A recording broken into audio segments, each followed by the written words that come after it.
Hare Krishna to all of you. तो important question की series में हमारा अगला क्वेश्चन है गोल्गी कॉम्प्लेक्स के बारे में। इसको हम लोग गोल्गी अपैरेटस के बारे के नाम से भी जानते हैं, जिसको कि डिस्कवर किया था कैमिलियो गोल्गी ने 1898 में। इसको कैमिलियो गोल्गी द्वारा डिस्कवर किया गया था।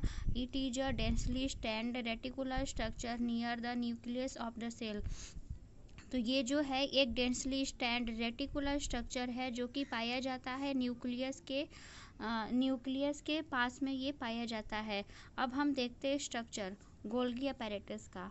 सो mainly there are 4 parts of Golgi complex. तो गोल्गी कॉम्प्लेक्स के 4 पार्ट्स होते हैं। पहला है cisternae.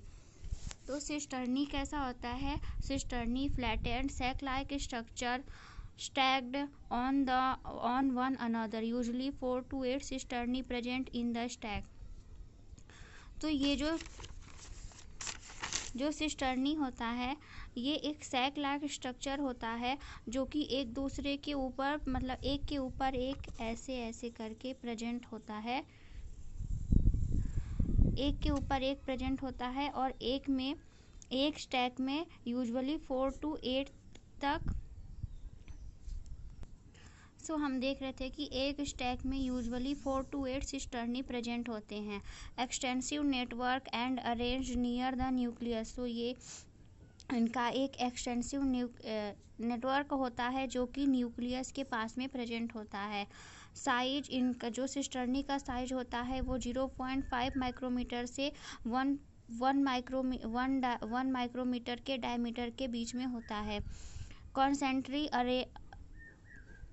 concentrically arranged near the nucleus with distinct convex cis और concave trans। सो जो ये होता है कंसेंट्रिक का मतलब होता है जिसका सेंटर ऐसे बीच में हो, मतलब जिसका सेंटर एक हो उसको कहते हैं, जिसका सेंटर सेम हो उसको बोलते हैं कंसेंट्रिक। तो ये जो होते हैं ये कंसेंट्रिकली अरेंज होते हैं जो सिस्टर्नी होता है। अगला इसका स्ट्रक्चर है ट्यूब्यूल्स। सो जो ट्यूब्यूल्स होता है small flat interconnecting structure arising from the periphery of the cisternae. So जो ये ट्यूब्यूल्स होते हैं ये सिस्टर्नी के पेरीफेरी पे प्रेजेंट होते हैं और ये इंटरकनेक्टेड होते हैं। देन हमारा अगला स्ट्रक्चर है vesicles. Large rounded sac present all the edges of cisternae. So जो ये वेसाइकल्स होते हैं ये लार्ज होते हैं, राउंडेड होते हैं और ये सैक लाइक स्ट्रक्चर होते हैं जो कि सिस्टर्नी के एजेस पे प्रेजेंट होते हैं। सो पहला है स्मूथ वेसाइकल। सो जो वेसाइकल होता है उसको हम अगेन 2 पार्ट में डिवाइड करते हैं। पहला होता है स्मूथ वेसाइकल, दूसरा होता है कोटेड वेसाइकल। जो कोटेड वेसाइकल होता है उसके ऊपर एक स्पेसिफिक प्रोटीन का उसके ऊपर स्पेसिफिक प्रोटीन का कवरिंग होता है जो कि इस पे प्रोटीन रिसेप्टर होता है। अब देन अगला स्ट्रक्चर है गोल्गी वैक्यूल्स। तो गोल्गी वैक्यूल्स का क्या स्ट्रक्चर होता है हम देखते हैं। Large spherical vacuoles produce at the maturing phase. तो